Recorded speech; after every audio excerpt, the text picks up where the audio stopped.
বন্ধুরা, সবার বাড়িতে কি কি রান্না হয়েছে একটু জানাবে কমেন্ট করে। তো আমার বাড়িতে আজ কি রান্না হয়েছে, আমরা আজকে শুকনো ভাত খাবো।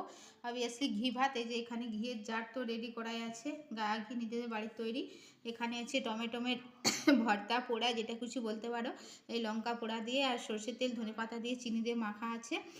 এখানেও সেম, এখানে বেগুনের ভর্তা, বেগুন পোড়া, কাঁচা লঙ্কা, সর্ষের তেল, ধনে পাতা, পেঁয়াজ কুচানো আর এটা দিয়ে মেখে নিয়েছি।